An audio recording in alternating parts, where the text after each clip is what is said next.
નવશક્તિ 9 દિવસમાં આજે આપણે વાત કરીશું રાધિકા રાજે ગાયકવાડની, જે છે બરોડાની મહારાણી, અને તેમને બરોડાવાસીઓ ગ્રાઉન્ડેડ ક્વીન ઓફ બરોડા તરીકે ઓળખે છે. કારણ કે આ મહારાણી જ્યારે પણ સામેવાળાને મળે છે ત્યારે તેમને ક્યારેય એવો અહેસાસ નથી થવા દેતા કે એ સામેવાળા માટે રીચેબલ નથી. અને એ જ કારણે કદાચ આજે આ રાજ પરિવાર રાજનીતિ સાથે સંકળાયેલો ના હોવા છતાં પણ ત્યાંની રૈયતના માન અને પ્રેમ પામે છે. આ મહારાણી બરોડા રિયાસતના મહારાજા સમરજીત સિંહના પત્ની છે અને તેઓ લક્ષ્મી વિલાસ પેલેસમાં રહે છે, જે બર્કિંગહામ પેલેસ કરતાં પણ ઘણો મોટો છે. પ્રજા સાથે જોડાયેલા મહારાણી રાધિકાજીએ દિલ્હીની લેડી શ્રી રામ કોલેજમાંથી ઇતિહાસમાં માસ્ટર્સની ડિગ્રી મેળવી છે અને તેઓ લગ્ન પહેલા એક જર્નાલિસ્ટ તરીકેની નોકરી પણ કરી ચૂક્યા છે. તેમના પિતા IAS ઓફિસર હતા, એટલે તેઓ ગવર્મેન્ટ ક્વાર્ટર્સમાં પણ રહ્યા છે અને તેમના દાદા દાદી પાસે વાંકાનેરના મહેલોમાં પણ રહ્યા છે.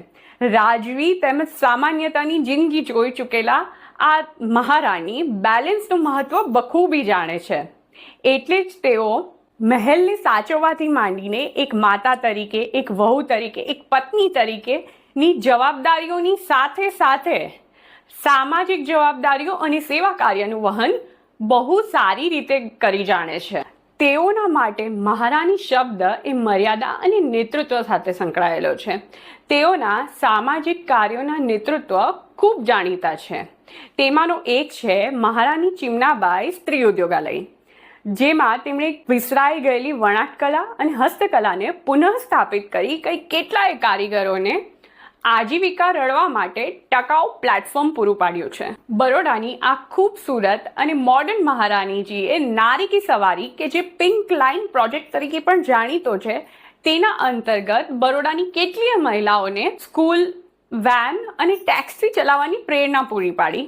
અને તેનો ઉદ્દેશ એકમાત્ર એ હતો કે જેથી કરીને બરોડાની સ્ત્રીઓ નિર્ભય બનીને સુરક્ષિત ગંતવ્ય પર પહોંચી શકે. ઉપરાંત ગજરા કેફે એ મહારાણીજી અને રાજ પરિવારનો ખૂબ જાણીતો પ્રોજેક્ટ છે, જેમાં LGBTQ+ ના સભ્યો દ્વારા આ કેફેનું સંચાલન કરવામાં આવે છે, જેનો ઉદ્દેશ તેના સભ્યોને સશક્ત બનાવવાનો અને તેના દ્વારા તેઓને સમાજના મુખ્ય પ્રવાહ સાથે જોડવાનો છે.